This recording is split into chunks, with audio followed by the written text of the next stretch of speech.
here we are. I turned down here at the next block. Thanks, mister. I'll get off there.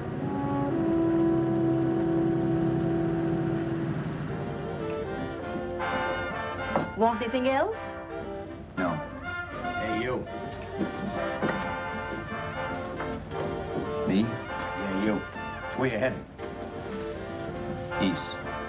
Too bad. I thought if you was heading north, I might be able to help you out.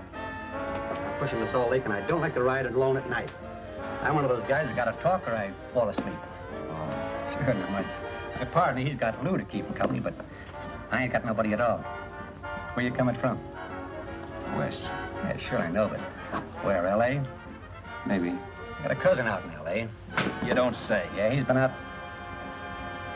You're not much of a talker, are you? My mother taught me never to speak to strangers. Oh, a wise guy. So what? Okay, don't get sore. Just trying to be sociable, that's all. Hey, Glamorous. You change for a dime, will you?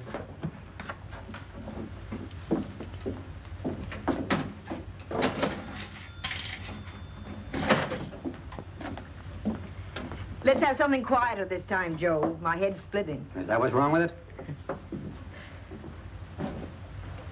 Done with your coffee?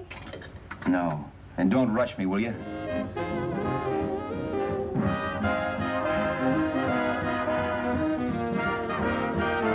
Hey, turn that off. Will you turn that thing off? What's eating you now? Yeah, what's eating you? That music, it stinks. Oh, you don't like it, huh? No, turn it off. Oh, wait a minute, pal. That was my nickel, see? This is a free country. And I play whatever I want to. Okay.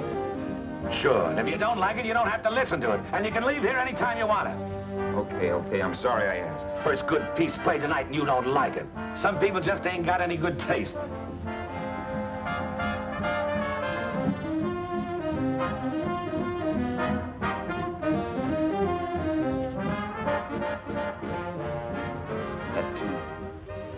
That tune. Why was there always that rotten tune? Following me around, beating in my head, never letting up. Did you ever want to forget anything? Did you ever want to cut away a piece of your memory or blot it out? You can't, you know. No matter how hard you try. You can change the scenery. But sooner or later, you'll get a whiff of perfume or somebody will say a certain phrase or maybe hum something. Then you're licked again. I can't believe that you're in love with me. I used to love that song once. So did the customers back in the old Break of Dawn Club in New York. I can't remember a night when I didn't get at least 3 requests for it. Sue, she was always selling it too. Those were the days.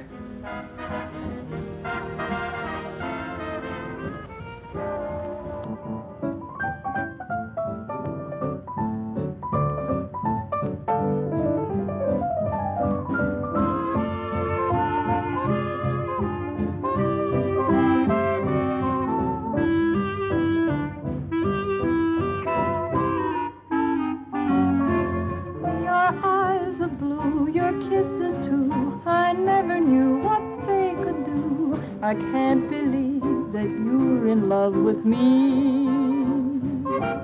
You're telling everyone you know that I'm on your mind each place you go. They can't believe that you're in love with me.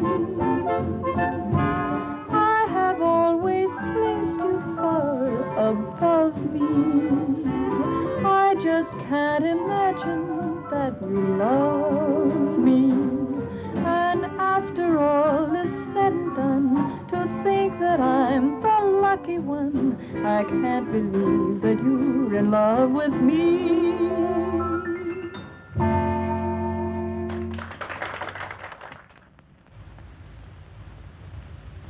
It wasn't much of a club, really. You know the kind. A joint where you could have a sandwich and a few drinks and run interference for your girl on the dance floor. I pounded the piano in there every night from 8 until the place closed up, which usually meant 4 in the morning. A good job as jobs went in those days.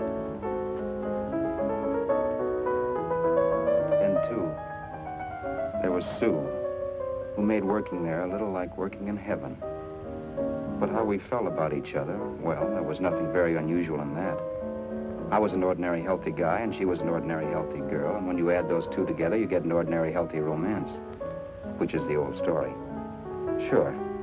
But somehow, the most wonderful thing in the world.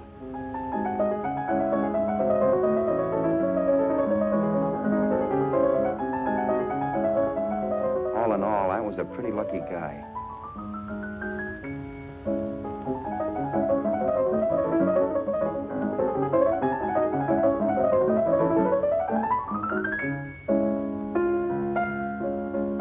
Mr. Paderewski, I presume. It's beautiful. You're going to make Carnegie Hall yet, Al?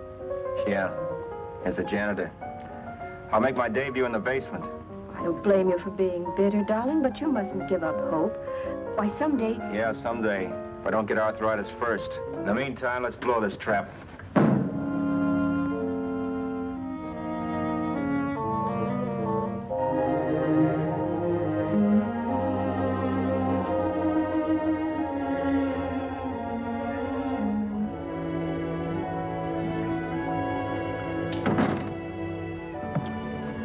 Like to get something to eat, hon? Oh, I don't think so, Al. I lose my appetite working in this flea bag. Let's go home. Okay. I can't stand much more of that dump. Did you see that drunk tonight trying to paw me? No, what drunk? Does it matter what drunk? Say, what's the matter with you tonight, darling? That's the third time you started to tell me something and then stopped. We shouldn't have any secrets from each other, Sue. Next week, we're going to make with the ring and the license. You and me will be a team. Yes, that's right. In the Bush League. I don't get you. We've been struck out. It's a funny way to talk, darling. Don't you want to marry me? Al, look, I love you. You know I do, and I want to marry you. But? But not now. Only after we've made good. Sunday, I'm going away. Oh, I know you'll think it's silly. That's why I hesitated to tell you. But I'm going to California. I want to try my luck in Hollywood. That's the most stupid thing I ever heard of. Don't you know millions of people go out there every year and wind up polishing cuspidors? I thought you had better sense. You sound as if you don't think I have any talent. That has nothing to do with it. I'll make out all right. Maybe. But what about me? Doesn't it mean anything to you that you're busting up all our plans? We may not see each other for years? It won't be that long. I thought you loved me. I do. You know I do. Well, here we are. Al, why can't you see my side of it? I'm young. We both are, and we've got all the time in the world to settle down. Oh, really, darling, what I'm doing is the only sane thing to do. I hate the thought of being so far away from you, but we'll be together again someday. Maybe you'll decide to come out too later on. So long. Al, aren't you going to kiss me goodnight? Sure. Why not? Good night.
You hit the jackpot this time. $10. Thanks.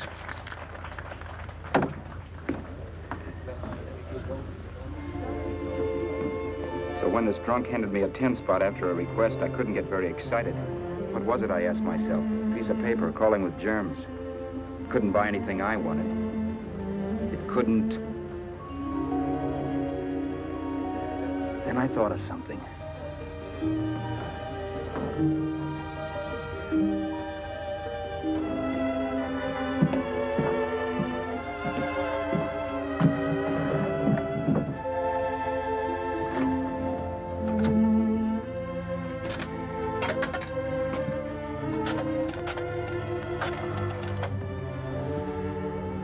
Long distance. I'd like to put a call through to Los Angeles. Miss Harvey. Sue Harvey, Harvey. The number is Crestview 65723.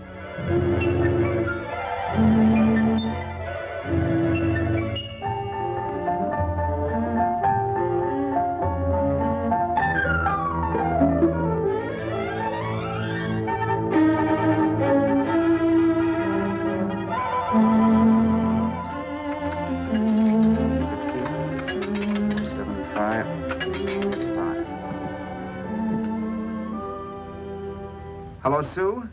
This is Al. Oh, baby, it's great to hear from you, too. What's that? You do? Oh, me too, darling. I thought I'd go batty without you. I just had to... Huh? You're working as a hashlinger? Gee, honey, that's tough. Those guys out in Hollywood don't know the real thing when it's right in front of them. You just stick it out, Sue, baby. Keep going around to those casting offices. I'm sure you'll click. Look, I'll tell you what. You stay put out there, I'll come to you. No, don't try to stop me. Just expect me. Train? Who knows? Train, plane, bus, magic carpet. I'll be there if I have to crawl. If I have to travel by pogo stick. And then, let's get married right away, huh? That's the stuff. That's what I've been wanting to hear you say. Well, goodbye for now. I'll be seeing you soon. Yeah. Bye. The only way I could cross country was to thumb rides. For even after hawking everything, I only had enough money to eat. Money. You know what that is. It's the stuff you never have enough of. Little green things with George Washington's picture that men slave for, commit crimes for, die for. It's the stuff that has caused more trouble in the world than anything else we ever invented. Simply because there's too little of it. At least I had too little of it. So it was me for the thumb.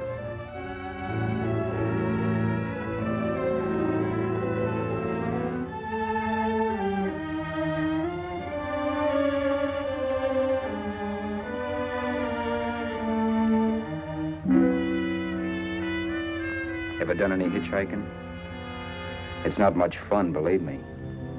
Oh, yeah, I know all about how it's an education, how you get to meet a lot of people and all that. But me, from now on, I'll take my education in college, or in PS 62, or I'll send $1.98 in stamps for 10 easy lessons.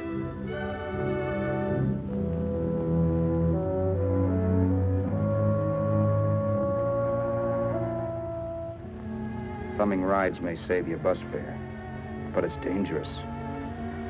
You never know what's in store for you. You hear the squeal of brakes. If only I had known what I was getting into that day in Arizona. Here, throw that in the back seat. Okay, let's go. Make sure that door is closed.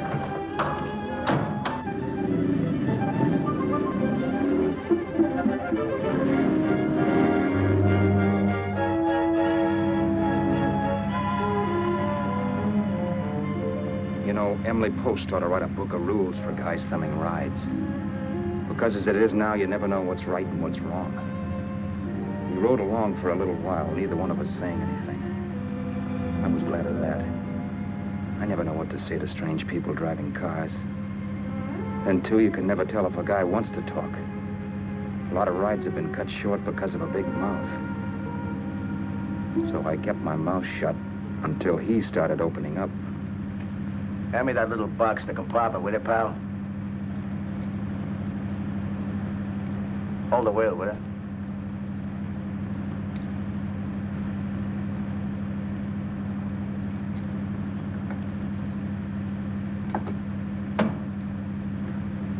How far are you going? L.A. Well, you're really traveling, aren't you?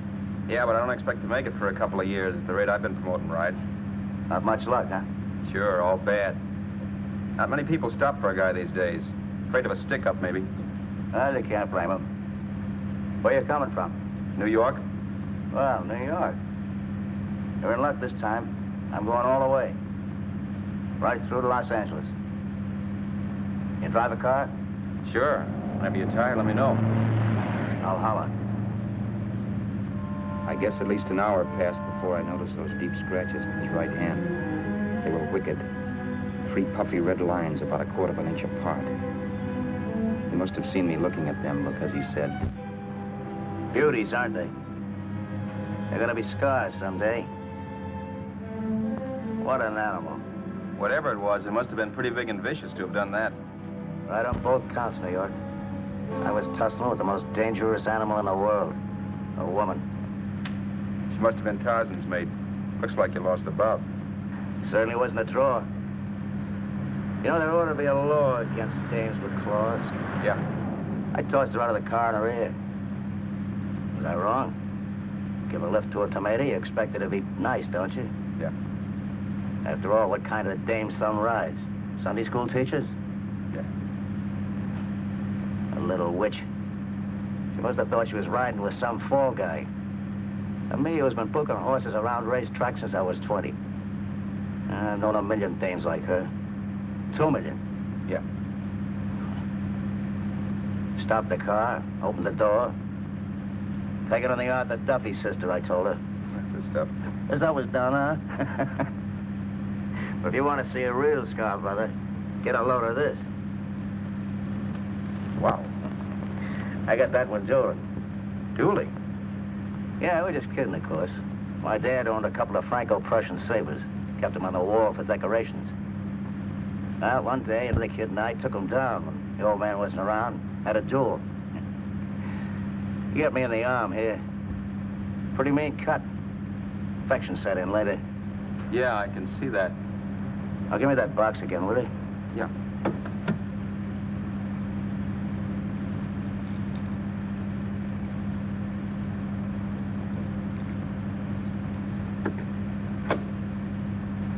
Pain made me lose my head, I guess. I began slashing. Before I knew it, I'd put the other kid's eye out. That was tough. Well, it was just an accident, of course. Do you know how kids are? I got scared, decided I was going to run away from home. Old man almost caught me when I was packing my duds. The bloody rag I had wrapped around my wrist hadn't caught his attention. You'd seen the bundle for sure. But I beat it when he was phoning for a doctor. That was 15, 16 years ago. I haven't been home since. Pull in there for a bite or something, huh? a bite or something. Brother, was I hungry. I hadn't had anything in my stomach for hours. Yet even with that gnawing in the pit of my belly, I didn't want to be in too big a rush to put on the feed bag. First, I had to make sure this guy knew the score. If I got him down on me, goodbye ticket to Hollywood. I'll wait out here for you, mister. Well, there's the money. Don't worry about paying for it. This time it's on me. Well, that's what... Haskell, think nothing of it. You make your first million, maybe you can do the same for me. Come on, New York. I gotta make the West Coast by Wednesday. There's a horse running at Santa Anita named Pirate Bicycle. Means to me if I'm on him. We'll make it all right. He did most of the talking during the half hour we were in the place. I ate. He rambled on about his old man, whom we hadn't heard from since he ran away as a kid. Now he happened to become a bookie. And then all about how he got rooked in Miami. One race, 38 grand. They cleaned out my book. How do you like that? That was tough luck. Yeah, and I'm supposed to be the smart guy. Well, you just wait. I'm going back to Florida next season with all kinds of jack. And you watch those stinkers run for cover. Want anything else? No, thanks. I've had plenty.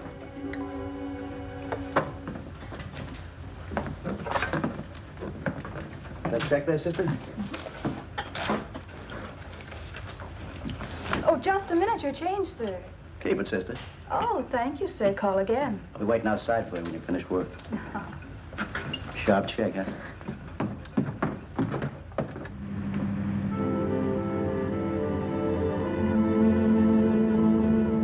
I drove all that night while Haskell slept like a log. After a while, I began to get sleepy myself. I was happy, though. Soon I'd be with Sue again. The long trip was practically over, and there'd be no more hoofing it down the concrete. I began to think of the future, which couldn't have been brighter if I'd embroidered it with neon lights.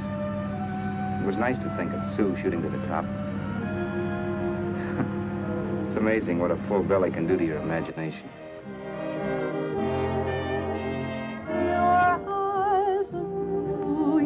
Kisses too, I never knew what they could do. I can't believe that you're in love with me. You're telling everyone you know I'm on your mind each place you go. I can't believe that you're in love.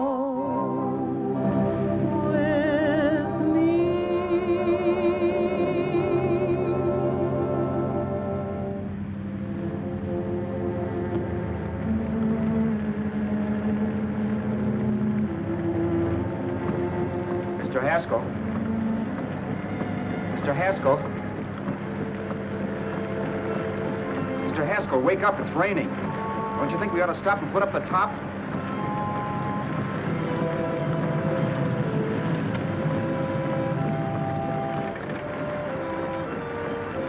Mr. Haskell, I'm going to put up the top.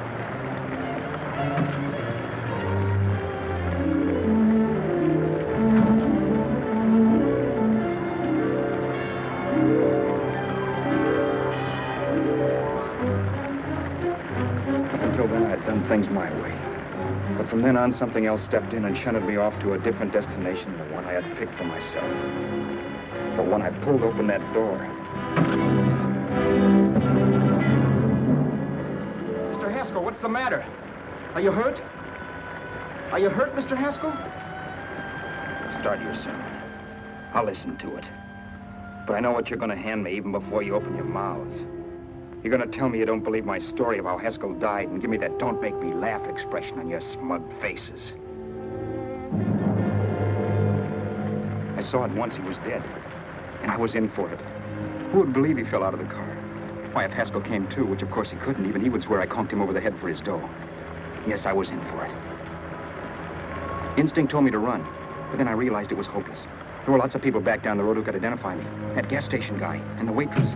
I would be in a worse spot then, trying to explain why I beat it. The next possibility was to sit tight and tell the truth when the cops came. But that would be crazy. They'd laugh at the truth. And I'd have my head in the noose. So what else was there to do but hide the body and get away in the car? I couldn't leave the car there with him in the gully. That would be like erecting a tombstone.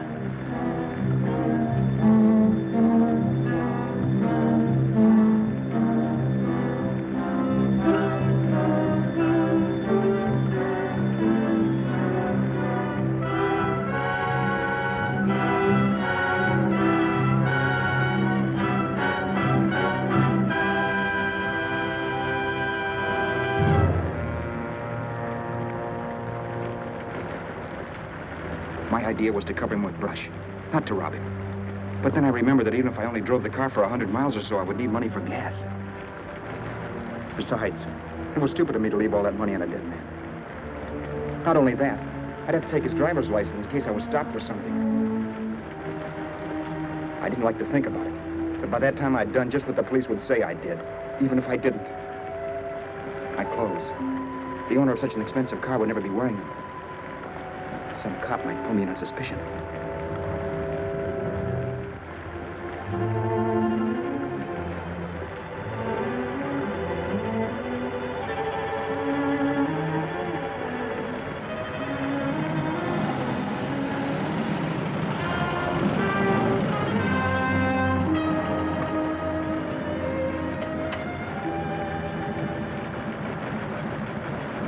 Hey, you, this your car? Don't you know better than to leave a car with the wheels halfway in the middle of the road? That's the way accidents happen. I'm sorry, officer. I was just putting up my top. I didn't think. Well, the next time, think. I'll let you go now, but watch your step in the future. I know that's a lonely stretch, but cars come by here once in a while, and we have plenty of crack-ups. Thanks, officer.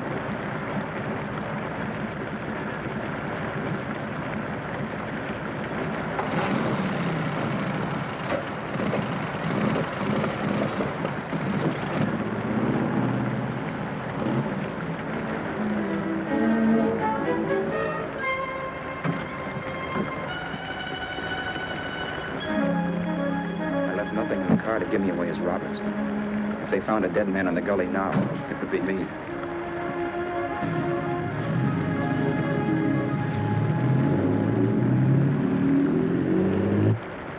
As I drove off, it was still raining, and the drops streaked down the windshield like tears.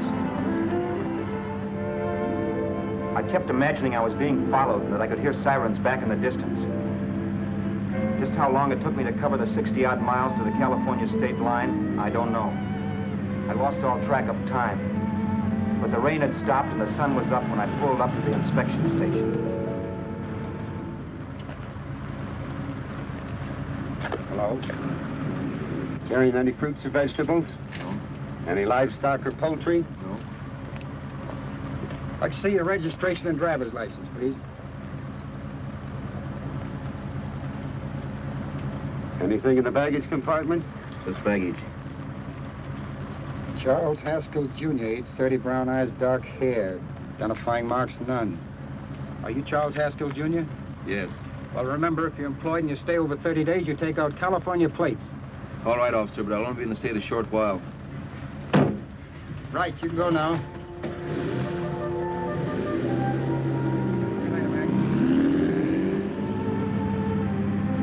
I couldn't drive any farther without some sleep. Cops or no cops, I knew I had to hit the hay and hit it hard.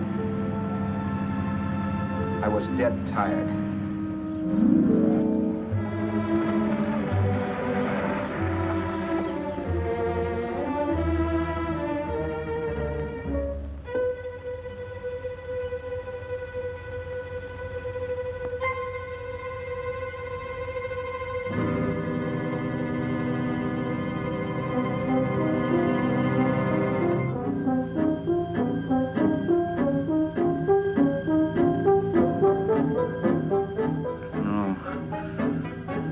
Mr. Haskell. No.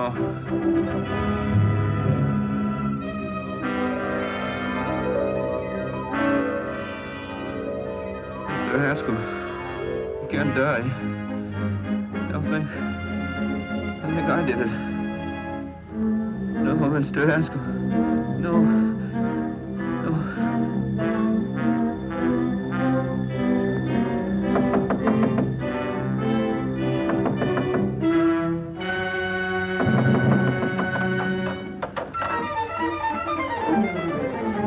Who's there?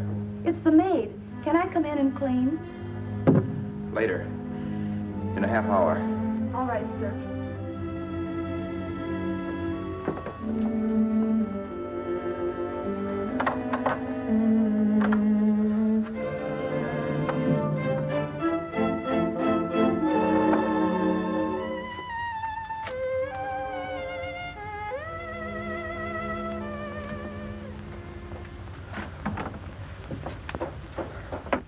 There was no time to lose.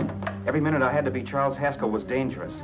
And I'd have to be Charles Haskell until I got to some city where I could leave the car and be swallowed up.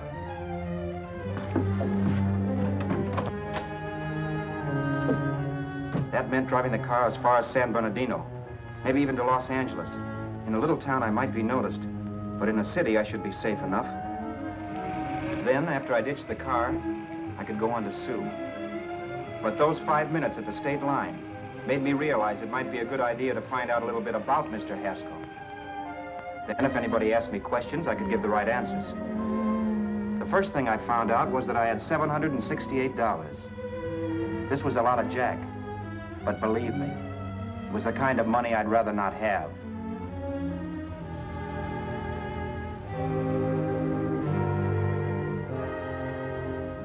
And then I found out from a letter Haskell was carting around in his bag that he wasn't the open-handed, easygoing big shot who went around buying dinners for strange hitchhikers. Before I got done reading it, I saw him more as a chiseler. It was written to his old man in California, the one he hadn't seen in so many years. In it, Haskell posed as a salesman of hymnals, of all things. It was easy to see where Haskell expected to raise a new stake for his book in Miami by rooking his old man. That was about all I found out from his effects, and it was enough. I told myself, maybe old man Haskell was lucky his son kicked off. He would never know it, but it saved him from taking a flyer in sacred literature preferred.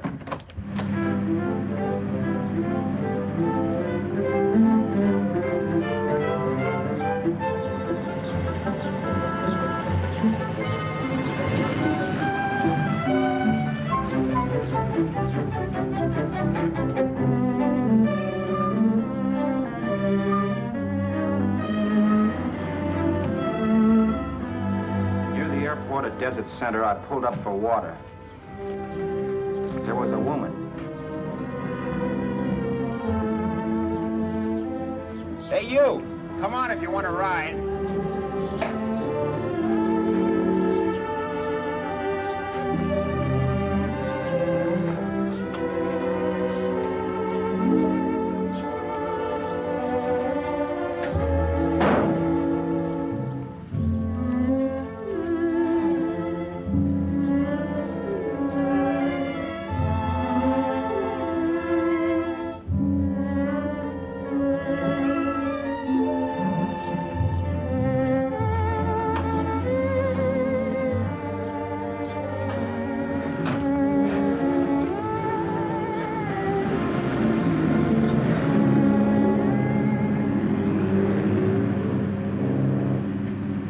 How far are you going?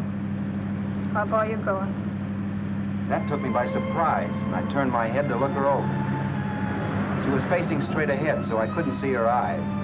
But she was young, not more than 24. Man, she looked as if she'd just been thrown off the crummiest freight train in the world. Yet, in spite of this, I got the impression of beauty.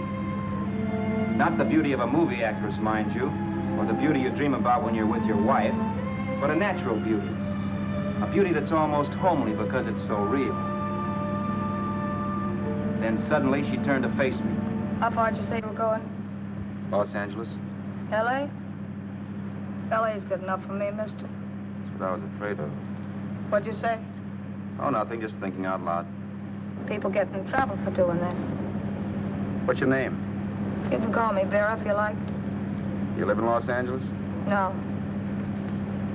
Where are you coming from? Oh, back there. Needles? No. Oh, sure, Phoenix. You look just like a Phoenix girl. Are the girls in Phoenix that bad? The girl must have been pretty tired because she fell asleep not 20 minutes after she stepped into the car. She lay sprawled out with her head resting against the far door, like Haskell. I didn't like that part of it much, but I didn't wake her up.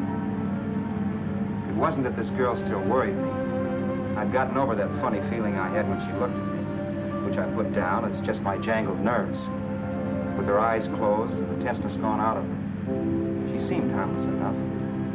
And instead of disliking her, I began to feel sorry for her. The poor kid probably had had a rough time of it. Who was she anyway? And why was she going to Los Angeles? And where'd she come from in the first place? The only thing I knew about her was her name. Not that it made any difference. A few hours more and we'd be in Hollywood. I'd forget where I parked the car and look up Sue. This nightmare of being a dead man would be over. Who this dame was, well, it was no business of mine. Where did you leave his body? Where did you leave the owner of this car? You're not fooling anyone. This buggy belongs to a guy named Haskell. That's not you, mister. You're out of your mind. That's my name, Charles Haskell. I can prove it. It's my driver's Save license. yourself the trouble, mister. Having Haskell's wallet only makes it worse. It just so happens I rode with Charlie Haskell, all the way from Louisiana. He picked me up outside of Shreveport. You rode? You heard me. Then it all came back to me. All the talk about dueling and scars and scratches. There was no doubt about it. Vera must be the woman Haskell had mentioned. She must have passed me while I slept. Well, I'm waiting. My goose was cooked. She had me. That Haskell guy wasn't dead yet. He wasn't stretched out stiff and cold in any Arizona gully. He was sitting right there in the car, laughing like mad while he haunted me. Well? There was nothing I could say. It was her move. Vera, whatever her name was just my luck picking her up on the road. It couldn't have been Helen, or Mary, or Evelyn, or Ruth. It had to be the very last person I should ever have met. That's life. Whichever way you turn, fate sticks out a foot to trip you.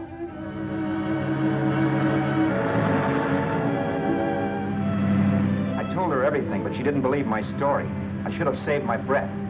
That's the greatest cock and bull story I ever heard. So he fell out of his car. Say, who do you think you're talking to, a hick? Listen, mister, I've been around, and I know a wrong guy when I see one. What'd you do, kiss him with a wrench? Now, wait a minute. What I told you was true. You see, that's why I had to do it. You think I killed him. Well, the cops would have thought so, too. Yeah, well, maybe they still think so. What makes you so sure I'll shut up about this? Sure, I'm innocent. Give me a break, will you? It won't do me any good having you pinched. The cops are no friends of mine. Now, if there was a reward, but there isn't. Thanks. Don't thank me yet. I'm not through with you by a long shot. Let's see that roll.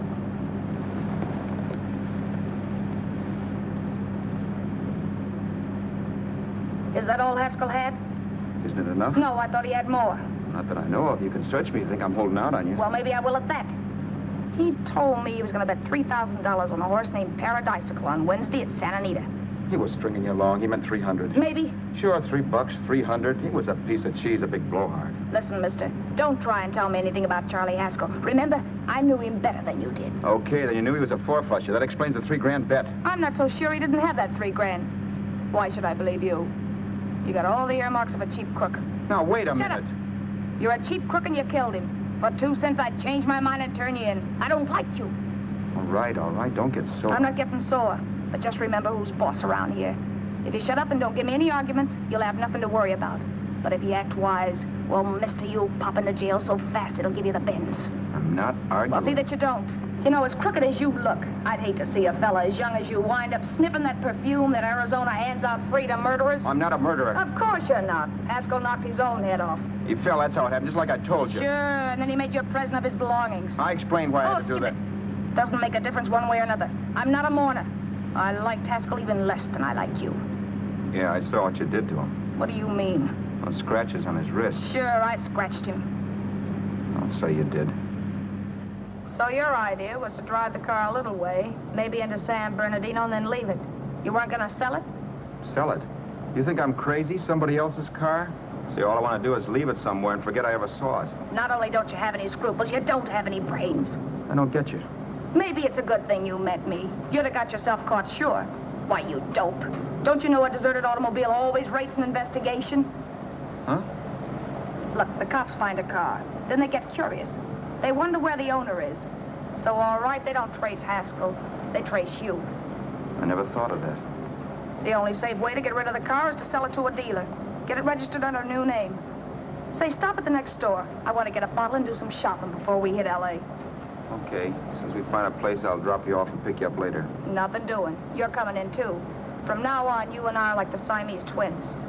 Have it your way. But I don't get the point. The point is, I don't want you to get lost. I'm not going to beat it if that's what you're afraid of. I'll say you're not. Well, I'm going to see that you sell this car so you don't get caught. Thanks. Of course, your interest wouldn't be financial, would it? You would want a small percentage of the profits. Well, now that you insist, how can I refuse? 100% will do. Fine. I'm relieved. I thought for a moment you were going to take it all. I don't want to be a hog. A few hours later, we were in Hollywood. And I was recognizing places Sue had written about. It struck me that far from being at the end of the trip, there was a greater distance between Sue and me than when I started out. Vera wasn't kidding with that Siamese twins crack. She rented a little apartment as Mrs. Charles Haskell. When I objected to this, she explained that it was on account of the car. A dealer might think something was funny if he called in front of her using different names.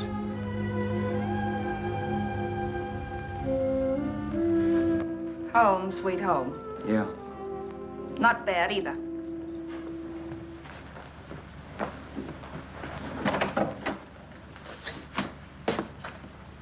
In case there's any doubt in your mind, I'll take the bedroom. Yeah.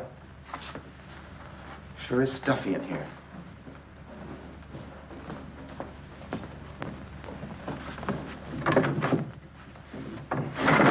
Keep the window shut. Okay. The old crow downstairs said there's a folding bed behind this door.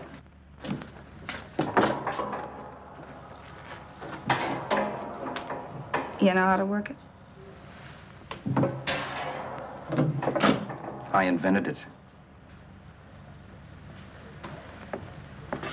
Some joint. One can't have everything.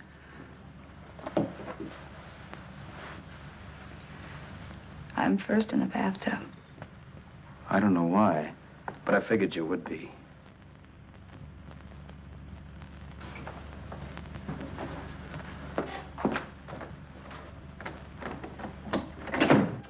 Boy, oh boy. It sure feels good to be clean again.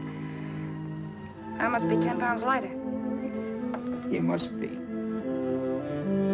Well, hitching rides isn't exactly the way you keep your schoolgirl complexion. I wish that guy with the sacks would give up. Gets on my nerves. Forget it.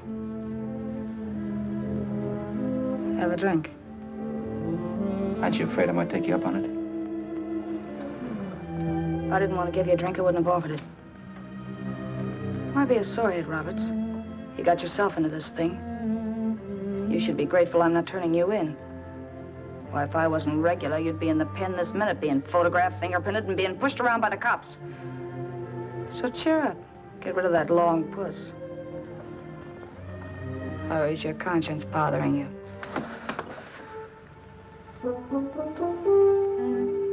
No. It isn't. Swell. That's the spirit. He's dead and no moaning around will bring him back. Anyway, I never could understand this worrying about something that's over and done with. Now, look, Vera, for the last time, I didn't kill him. Haskell was a sick man. Maybe he was dead before he fell out of the car. I don't know. Sure. He died of old age. All right. So if it'll make you sociable, you didn't kill him.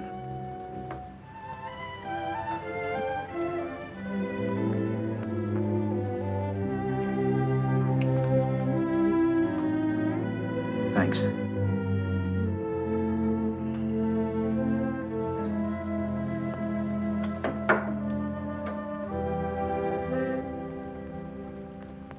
We're out of liquor, Roberts. Yeah. Too bad. I felt like getting tight tonight. Well, I think you succeeded. Am I tight? As a prima donna's corset. That's good. I wanted to get tight. Why? What have you got to get tight about? Oh, I don't know. Few things. Huh. You should have my worries. If I had your troubles, I'd stay sober. And I've got the key to that door. Yeah. Maybe you're right.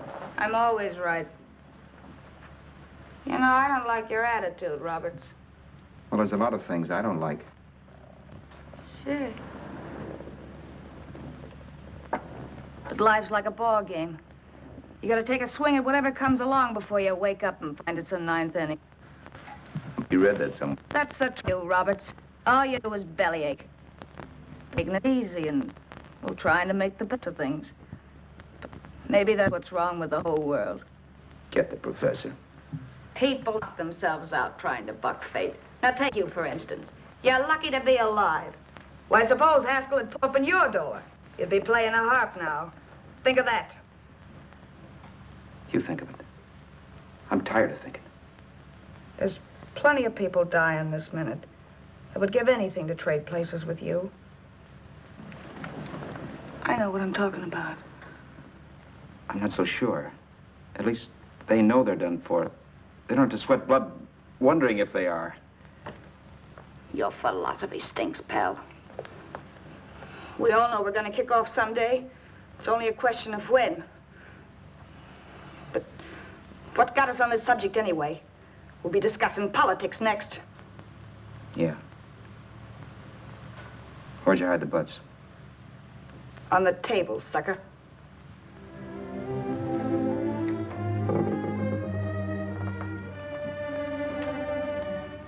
We bored each other with conversation for a couple of hours longer.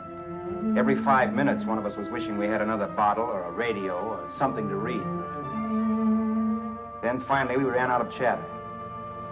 I know it's only 11 o'clock, but I want to get up early and make the rounds of the used car lots. No hurry about that. We've got all the time in the world. Maybe you have, but if you think I want to stay cooped up in this place any longer than I have to, you're batty. It's not a bad place. Paid plenty for diggings like this in New York. I wouldn't like it if it was the Ritz.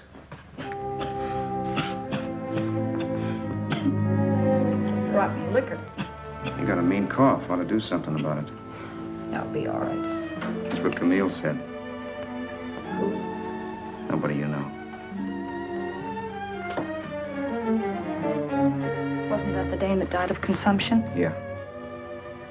Wouldn't it be a break for you if I did kick off? You'd be free with all Haskell's dough and car. I don't want to see anybody die. Not even me. Especially not you. One person died of me. If you did, well, that's all I need. You don't like me, do you, Roberts? Like you? I love you. My favorite sport is being kept prisoner. After we sell the car, you can go to blazes for all I care. But not until then.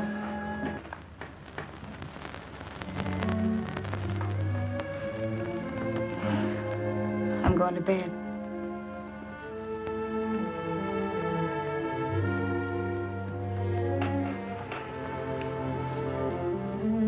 Good night, Roberts.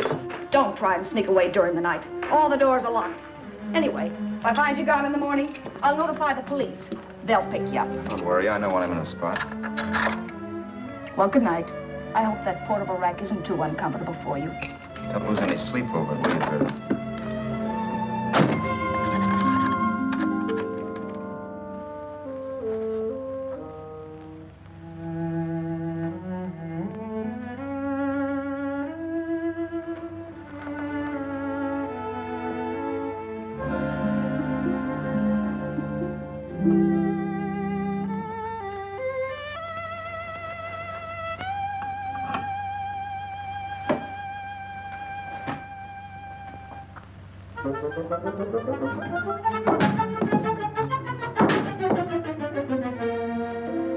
Crestview.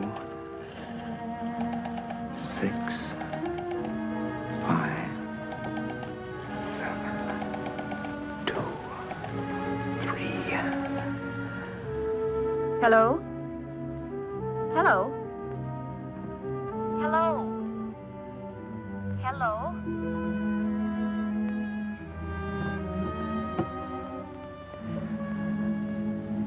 No. Not yet, darling. Tomorrow. Maybe. If this were fiction, I would fall in love with Vera, marry her, and make a respectable woman of her. Or else she'd make some supreme Class A sacrifice for me and die. Sue and I would bawl a little over her grave and make some crack about there's good in all of us. But Vera, unfortunately, was just as rotten in the morning as she'd been the night before. All right, I'm coming. Look, Vera, it's almost noon. So what? The dealers will be there all day? They'll be there all year, too, but it doesn't wait that long. Shut up. You make it like a husband. Well, do I rate a whistle? You sure do, but let's go. Let's go, let's go. I spent $85 and 2 hours preparing bait, and all you can say is let's go. Come on.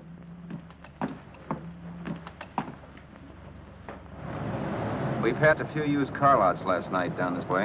What do you think we can get for this heap? I don't know. Plenty. Just let me handle everything. Think we can get $2,000?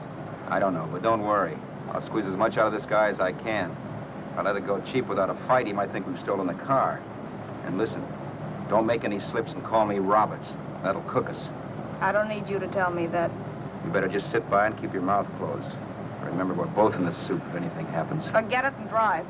You're my wife, Vera Haskell. Look, after the deal's closed, let's go back to that place on Hollywood Boulevard where I saw the fur jacket. I want to buy it. After the deal's closed, I'm saying goodbye to you. That's right, I forgot. I guess I'm getting kind of used to you. Well, that's a habit you could start breaking. Let's try this place in the middle of the block.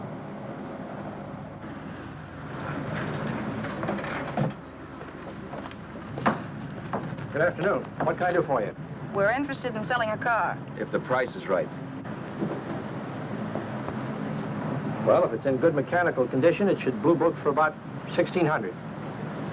Tony, take a look at this motor. $1,600. Are you kidding?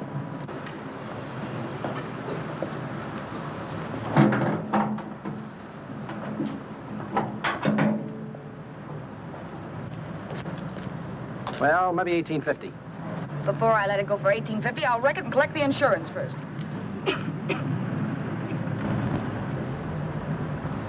Lady, this motor's seen a lot of driving.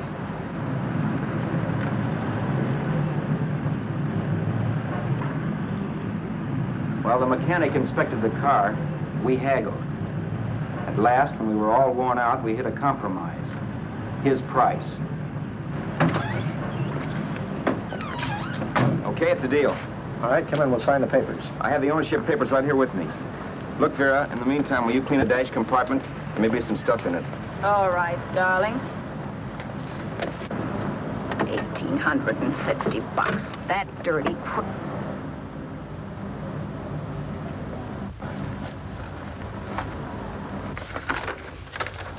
New York, huh? Yeah. But you bought the car in Miami? Yeah. Well, now let's see about the insurance. We can either have it transferred or canceled. What kind of insurance do you have, Mr. Haskell?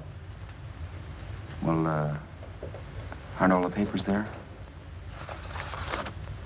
I don't see any. Surely you know what type of insurance you carry in the car. The name of the company? Yeah, but, Well, if you'll just tell me the name of the company, I'd be very glad to take care of all the details. well, Did you sign the papers yet? not yet. Well, don't. We're not selling the car. Well, wait a minute, Mrs. Haskell. Come on, darling. What's the matter? Change your mind? Yes, I'm sorry. I guess I have. But, Vera... Let's go.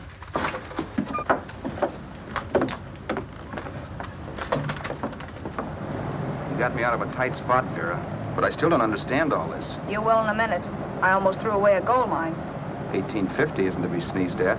The car doesn't book for as much as I thought. We're not selling the car. You want to keep it. Now, wait a minute, Vera. You said yourself I wouldn't be safe until the car was in someone else's name. I'd like to be free of this mess when I go. That's just it, Roberts. You're not going. There's a drive-in at the next corner. Pull in there and we'll get a bite to eat. And I'll explain. What is this, another one of your brilliant ideas?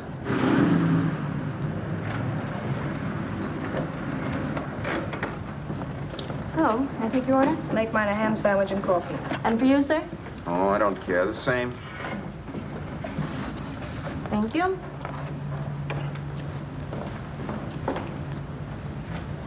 Get this, Vera. I've been pretty patient so far. I've done everything you asked me to do, but no more. Shut up.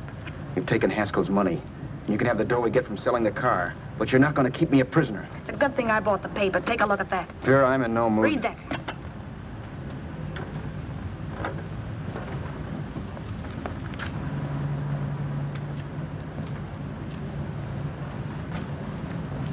No. Yes. No, I won't do it. Yes, you will. You think I'm crazy? It's impossible, I tell you. Excuse me.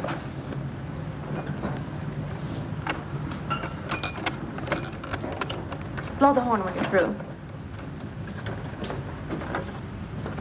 No one could possibly get away with an act like that. It'd be wise to me in a minute. Don't be yellow. You look enough like him. The same coloring and the same build. See how his clothes fit you? No kidding, you almost had me fooled for a while. Oh, grow up, Vera. Don't you think a father knows his own son? And there must be other relatives. The father won't have to know you. We'll wait till he gives up the ghost. He's an old geezer and he won't pull through.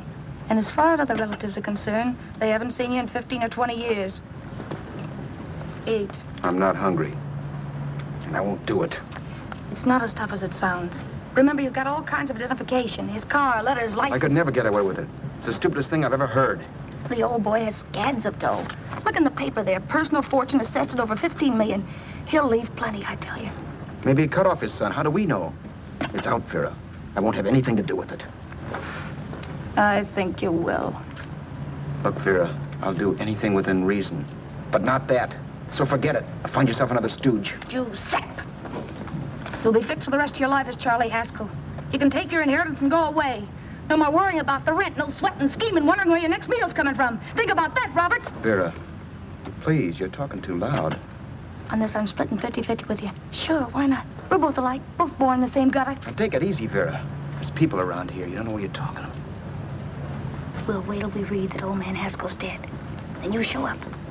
Like you read in New York that he was sick. No. Suppose he doesn't die. He will. I know he will. Something tells me. But as much as I insisted I would have no part of her scheme, Vera was taking it for granted I would.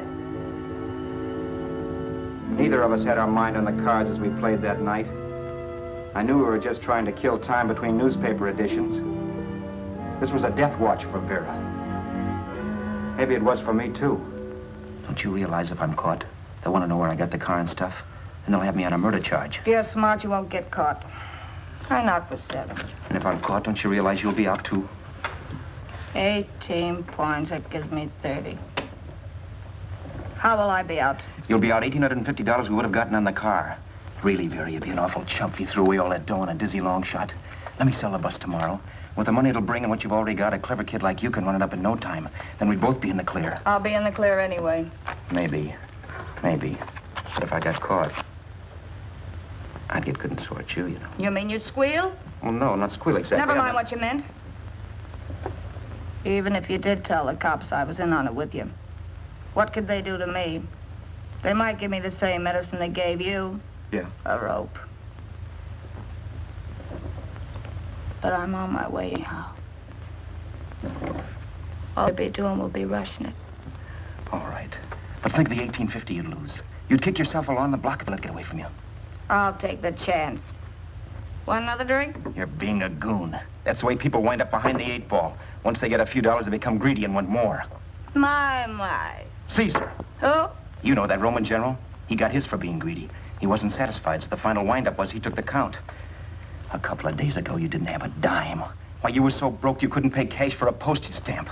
Now you've got almost $700 with $1,850 in the offing. Take my advice. Don't try for more. I'm tired of this game. Let's have some blackjack. Play solitaire. Okay, I will if that's the way you feel about it. That's the way I feel about it. Getting sore and throwing things won't help much, Roberts. I'm really doing you a favor. I help you out of a jam by keeping my mouth shut. I show you how to make some soft money. And what thanks do I get? Thanks. Sure. Or would you rather call the cops and told him you killed a man and stole his money? I didn't kill anybody. Yes, you did. No, I didn't. You know I didn't. All right, then. Suppose I call the cops. If you're innocent, what do you got to be scared of? Okay. Call him, you mutt. Go ahead and call him. See if I care. At least they'll give me a square deal. You want me to call them? You heard me. But I'm warning you. If I'm pinched, I'll swear you were in on it. I'll say that you helped me. If I fry, I'll get even with you. You wouldn't dare. You're chicken. Yeah? Then try it and see. Call him. Yeah. Okay, I will.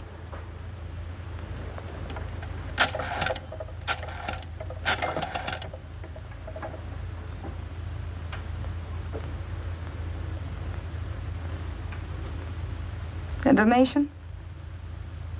I want the number of the Hollywood police station. Okay, I got it. Thanks. Wait a minute, Vera. You wouldn't do that. Well, wouldn't do that, and I'll show you if I would. Take it easy now. Let's talk this over. This was early in the evening, and the conversation, while hectic, was at least pitched low. But as the minutes passed, and more obstacles to her plan popped into my head, the air got blue. Each word coming from our lips cracked like a whip. I reminded her that as Charles Haskell, I didn't even know my mother's name, where I'd gone to school, the name of my best friend, whether I had an Aunt Emma or not, my religion, and if I'd ever owned a dog. I didn't even know what my middle initial stood for. I also pointed out that the real Haskell had a scar on his forearm. His people never saw that scar. He told me he ran away right after putting out the kid's eye. Yeah, but his father knew he was cut. It'd have to be some kind of a mark. So what? The old man's dead, or will be. I hope by tomorrow morning's papers. Anyway, you could cut yourself a little, couldn't you? Boy, for that kind of dough, I'd let you cut my leg off. You're drunk and you're crazy mad, Vera. Turn me in if you want to, but I won't get mixed up in this. Besides, how do we know Haskell was such a phony? Maybe it wasn't the man's son at all. Maybe he just dreamed it up. Well, dream it or not, you won't be dreaming when the law taps you on the shoulder. There's a cute little gas chamber waiting for you, Roberts. And I hear extradition to Arizona's a cinch. Where's that phone? Vera! Leave me alone. Vera! Here. I want a phone. Call police. I hate you yellow stinker. You leave me alone. I'll let you alone when you promise to leave the phone where it is. You're drunk. You don't know what you're doing. You're hurting me. Will you promise? All right.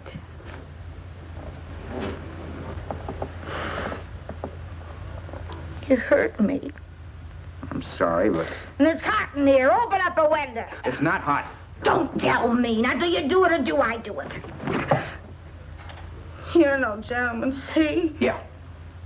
All right. I'll open up the window.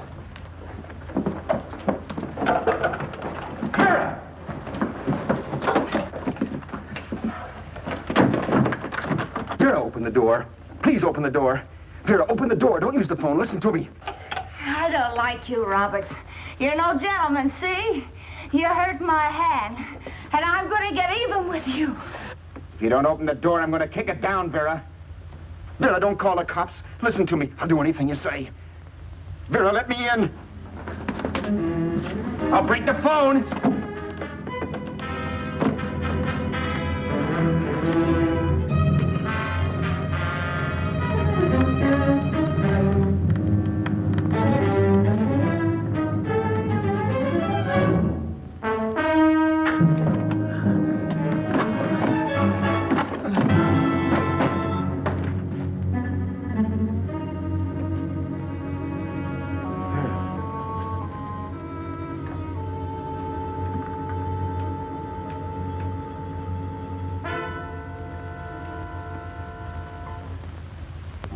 The world is full of skeptics.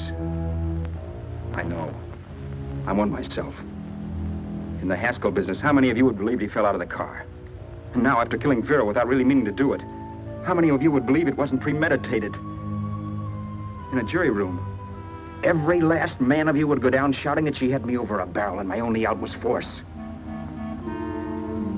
The room was still. So quiet that for a while I wondered if I had suddenly gone deaf. It was pure fear, of course. And I was hysterical. But without making a sound. Vera was dead. And I was her murderer. Murderer. What an awful word that is. But I'd become one. I'd better not get caught. What evidence there was around the place had to be destroyed. And from the looks of things, there was plenty. Looking around the room at things we'd bought was like looking into the faces of 100 people who'd seen us together and who remembered me. This was the kind of testimony I couldn't rub out. No. I could burn clothes and hide bottles for the next 5 years. There'd always be witnesses. The landlady, for one. She could identify me. The car dealer, the waitress in the drive-in, the girl in the dress shop, and that guy in the liquor store. They could all identify me.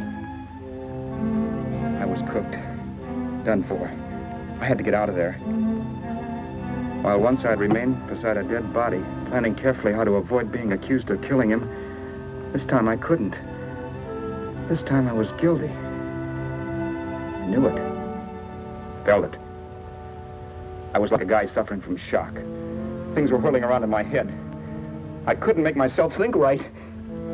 All I could think of was the guy with the saxophone and what he was playing. It wasn't a love song anymore. It was a dirge.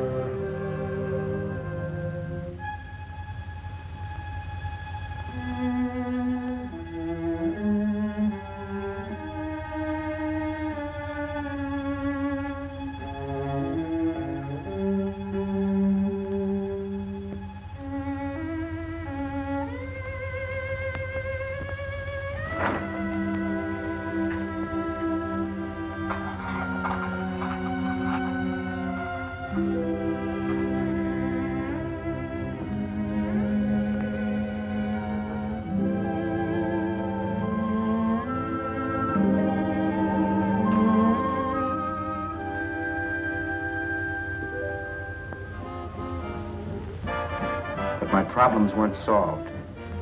I had to stay away from New York for all time because Al Roberts was listed as dead and had to stay dead. And I could never go back to Hollywood. Someone might recognize me as Haskell. Then, too, there was Sue.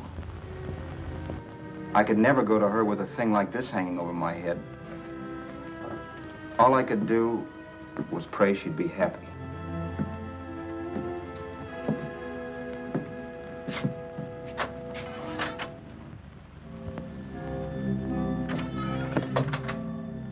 I was in Bakersfield before I read that Vera's body was discovered, and that the police were looking for Haskell in connection with his wife's murder. Isn't that a laugh? Haskell got me into this mess, and Haskell was getting me out of it. The police were searching for a dead man.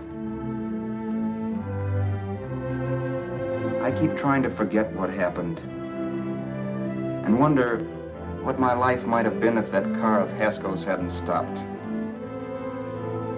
But one thing I don't have to wonder about. I know. Someday a car will stop to pick me up that I never thumbed.